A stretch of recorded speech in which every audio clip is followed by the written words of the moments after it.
Dear students,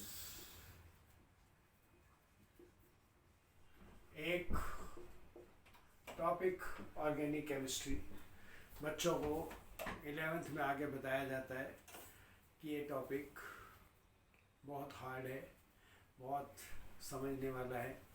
मैं आपको सही बताऊं, अगर आप इसको सिर्फ ध्यान से सुन लें,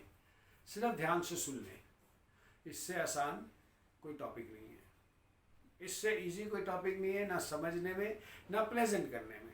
बस आपको क्या करना है, एक सिस्टमेटिक अप्रोच से अपने माइंड को फोकस करके बस सुनना है और साथ साथ जो कोशिश हो ज़्यादा से ज़्यादा लिखना है।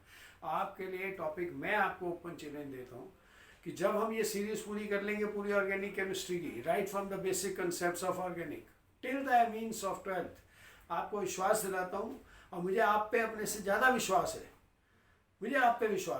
आप इस टॉपिक को इतना एंटरटेन करेंगे, आप कहेंगे इससे आसान कोई टॉपिक ही नहीं है। So we are going to start with the part of organic chemistry which is why known as organic chemistry. देखिए, ऑर्गेनिक का मतलब होता है लिविंग ऑर्गेनिज्म में 70 से 75% तक पानी होता है। उसके बाद जो भी चीज़ें उसमें प्रेजेंट है उसमें कार्बन ही कार्बन है। Vitamin, carbohydrate, protein, enzyme, hormones, ये सारी चीज़ें किसके कंपाउंड हैं? हम एक बार एकदम कह देते हैं they are organic compound. Why they are organic compound? Because they are made of carbon, because the living organism contains compounds of carbon only, so it was named as organic chemistry. Organic अपने आप में carbon से related नहीं है, carbon के compound से related है। अगर कार्बन से रिलेटेड होता हम कार्बन फैमिली क्यों कहते हैं, ऑर्गेनिक फैमिली कह देते 14 ग्रुप को। इसलिए हम बड़े आराम से एंजॉयफुली एंटरटेनमेंट के साथ इस टॉपिक को शुरू करते हैं और आप लोगों को आशीर्वाद देते हैं कि आप इस टॉपिक को खूब एंजॉय करेंगे और बड़ा रिलैक्स करके पढ़ेंगे और सीखेंगे। देखिए, ऑर्गेनिक केमिस्ट्री का सबसे पहला पॉइंट मैंने आपको बताया कि it is chemistry of compound of carbon. अब कार्बन का जब हम कोई नाम सुनते हैं कार्बन, तो हमारे मन में एक पिक्चर आती है कि कार्बन में क्या ऐसी चीज़ है कि इसके कंपाउंड इतने ज़्यादा हैं। हम और चीज़ों का नाम क्यों नहीं ले देते? हम कार्बन कंपाउंड को इतने बड़े ब्रांच क्यों बनाते हैं इतनी बड़ी ब्रांच? क्योंकि कार्बन के अंदर एक गुण है। वो गुण आप देखिए क्या है। Carbon 1s2 2s2 atomic number 6, आप सबको पता है ये चीज़ें, और 2p2। बहुत छोटा एटम, बड़े कंपाउंड, छोटी दुकान, मीठे पकवान। और कार्बन को तो ऐसे भी डिफाइन करा जा सकता है, बहुत छोटी दुकान, छोटा सा एटम और दुनिया भर के कंपाउंड, और उन्हीं कंपाउंड के सारे ज़िंदगी चल रही है और चलती रहेगी जब तक ये यूनिवर्स है। अब कार्बन क्या है? 1s2, ये आउटर शेल बेटा, हमें तो आउटर शेल से मतलब होता है, और आपको पता है कि इसमें 2s2 2p2, ये इसका ग्राउंड स्टेट कॉन्फ़िगरेशन है। ग्राउंड स्टेट किसे कहते हैं हम? ग्राउंड स्टेट का मतलब जो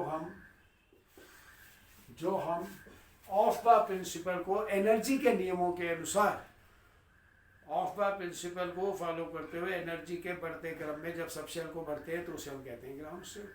कोई बड़ी चीज़ नहीं है। अब इसमें कितने अनपेयर्ड इलेक्ट्रॉन है? 2 अनपेयर्ड इलेक्ट्रॉन। तो इसको तो 2 बॉन्ड बनाने चाहिए क्योंकि बॉन्ड तो अनपेयर्ड इलेक्ट्रॉन से बनेगा। इसको तो 2 बॉन्ड बनाने चाहिए, इसके बाद 2 अनपेयर्ड है। बॉन्डिंग का नाम क्या है पता है आपको? बॉन्डिंग सिर्फ एक चीज़ है। पूरी बॉन्डिंग को आप मेरे पास ले आइए, मैं आपको समझा सकता हूँ कि बॉन्डिंग कुछ नहीं है। Bonding is spin pairing of unpaired electron. बस बॉन्डिंग तो कंसेप्ट ही एक है, spin pairing of unpaired electron. जहां अनपेयर्ड इलेक्ट्रॉन पेयर हुए, वो पेयरिंग कैसे हो सकती है? वो कभी कभी हो जाती है लॉस और गेन से, कभी कभी हो जाती है शेयरिंग से। उनके रीज़न पीरियोडिक टेबल में बॉन्डिंग में पढ़ते हैं। अभी हम उस टॉपिक को धीरे धीरे इंट्रोड्यूस करेंगे यहाँ। अभी हम कार्बन पे फोकस करते हुए, कार्बन का ध्यान रखते हुए, इसके पास 2 अनपेयर्ड है तो 2 ही बॉन्ड बनेंगे, 2 अनपेयर्ड इलेक्ट्रॉन 2 बॉन्ड, लेकिन कार्बन तो 4 बॉन्ड बनाता है। Carbon forms 4 covalent bonds. Carbon तो 4 बॉन्ड बनाता है। अब 4 बॉन्ड कैसे बनेंगे जब तक 4 अनपेयर्ड इलेक्ट्रॉन नहीं होंगे? तो उसका कारण क्या है कि कार्बन चला जाता है बेटा एक्साइटेड स्टेट में, और एक्साइटेड स्टेट में ये क्या करता है? ये अपने इलेक्ट्रॉन को एक्साइट कर लेता है। अब एक बच्चे ने कहा सर ये एक्साइट कर रहा है, इसको तो एनर्जी चाहिए। ऐसे भी होती है बात, बड़ी कॉमन सेंस की बात है। इलेक्ट्रॉन अनपेयर्ड से पेयर्ड बनाएंगे, अनपेयर्ड से अनपेयर्ड बनाएंगे तो हमें एनर्जी भी तो देनी पड़ेगी।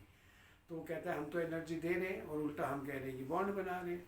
लेकिन आप एक बात याद रखिए, 1 पेयर्ड इलेक्ट्रॉन से 2 अनपेयर्ड इलेक्ट्रॉन आए, और 2 अनपेयर्ड इलेक्ट्रॉन 2 बॉन्ड बनाएंगे, 2 बॉन्ड बनाएंगे।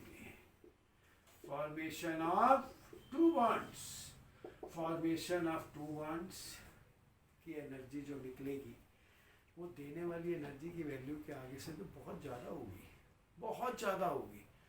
क्योंकि हम सेम शेल से सेम शेल में इलेक्ट्रॉन ट्रांसफर कर, हम शेल को थोड़ी एक्साइट कर रहे हैं, हम उसी शेल में एक सब शेल से दूसरी सब शेल में इलेक्ट्रॉन डाल रहे हैं। उससे कोई एनर्जी बहुत कम हुई, लेकिन जो बनने वाले बॉन्ड है वो 2 नए बॉन्ड हो गए, और हर बॉन्ड एक एक्सोथर्मिक। अब कार्बन के पास कितने अनपेयर्ड इलेक्ट्रॉन है? अब कार्बन के पास है 4 अनपेयर्ड इलेक्ट्रॉन, 4 अनपेयर्ड इलेक्ट्रॉन।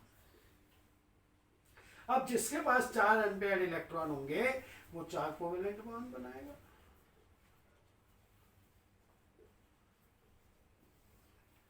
चार कोवेलेंट बॉन्ड, 4 बॉन्ड कैसे बनाएगा? अब आप देखिए, ए को बल्कि हम सीधा कार्बन ही लिख लेते हैं, क्योंकि अब आपको पता है हम कार्बन पढ़ रहे हैं।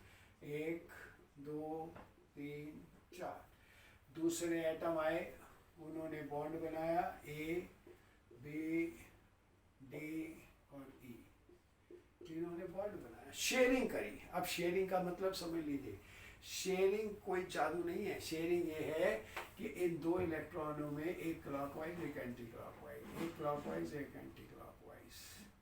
बॉन्डिंग का तो मतलब ये है, बॉन्डिंग का 2 एटम के 2 इलेक्ट्रॉन पास आए, उन्होंने एक बॉन्ड बनाया। हम आपस में कहते हैं एक एक इलेक्ट्रॉन शेयर किया। अभी शेयर क्या है? शेयर बच्चों बहुत आसान है। मैंने अगर किसी को 10 रुपये दिए और उसने भी मुझे 10 दे दिए, तो 10 और 10 20। अब दोनों एटम के हो गए, वो ए के नहीं है, वो ए के रुपए नहीं है 20, अब बी के भी है, 20 रुपए दोनों के हो गए, शेयरिंग हो गई। अब मैं मार्केट में जाऊंगा तो मैं कहूँगा मैं 20 रुपए का, दूसरा कहेगा मैं भी 20 का, लेकिन शेयर तो एक एक करा, शेयर तो 10-10 करे। अब वो शेयरिंग का मतलब केमिस्ट्री में क्या है कि जब दो इलेक्ट्रॉन किसी के पास आते हैं तो उनमें से कोई एक इलेक्ट्रॉन रिवर्स स्पिन का अपने आप हो जाता है। This is bonding, this is covalent bond.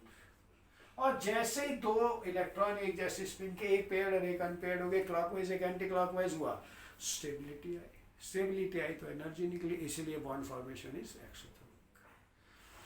That is why bond formation is exothermic. इसलिए ए और बी ने कोवेलेंट बॉन्ड बना लिया, ए बी के पास आया, बी ए के पास आया, दोनों के इलेक्ट्रॉन एक जैसे स्पिन, किसी भी एक इलेक्ट्रॉन की स्पिन उल्टी हो गई। अब ये दोनों इलेक्ट्रॉन एक क्लॉकवाइज एक एंटी क्लॉकवाइज, अब ये ए के या बी के, ये दोनों के। अब इसके बाद हमने क्या कहा, कार्बन ने 4 बॉन्ड बना लिए, 1 2 3, और इधर से हमने क्या कर दिया, इसका ऑक्टेट पूरा कर दिया। जब ये कार्बन ने 4 इलेक्ट्रॉन शेयर करे तो कार्बन का ऑक्टेट पूरा हो गया। देखिए आप डायग्राम के अंदर कितना क्लियर है, ऑक्टेट पूरा हो गया। ऑक्टेट का मतलब उसके आउटर शेल के 2 4 6 8, ये जो अकेले इलेक्ट्रॉन थे अब इनके साथ ये भी मिल गए, तो क्या हो गया 2s2 2p6। इसे क्या कह देते हैं बेटे हम, ऑक्टेट पूरा हो गया। आपको अगली क्लास में ये बताएंगे हम वाई ऑक्टेट। ऑक्टेट ही क्यों, हर एटम ऑक्टेट क्यों चाहता है? ये गलत जवाब है, हर एटम ऑक्टेट चाहता है ये कंसेप्ट आपको पढ़ाएंगे हम अगली क्लास में, इंतज़ार करिए आप। अगले क्लास में आपको ये भी बताया जाएगा कि ऑक्टेट ही क्यों और ऑक्टेट किसके लिए, हर एक के लिए नहीं। ये बेकार की कंसेप्ट है octet. Octet I will not appreciate this, it is limited only for, आपको हैरानी होगी सुन के वैसे तो, it is only limited for 20 elements in the periodic table and I can define that, I will define that. बाकी दूसरे item octet से कम भी बना सकते हैं, ऑक्टेट भी बना सकते हैं, ऑक्टेट से ज़्यादा भी बना सकते हैं, वो एक अलग बात है, वो कंसेप्ट ही अलग है। लेकिन ऑक्टेट सिर्फ उनके लिए है जैसे कार्बन है, 2s2 2p6 हो गया, 4 इलेक्ट्रॉन इसके अपने थे, ये 4 इलेक्ट्रॉन 4 पड़ोसियों के आगे शेयर हुए, ऑक्टेट पूरा हो गया।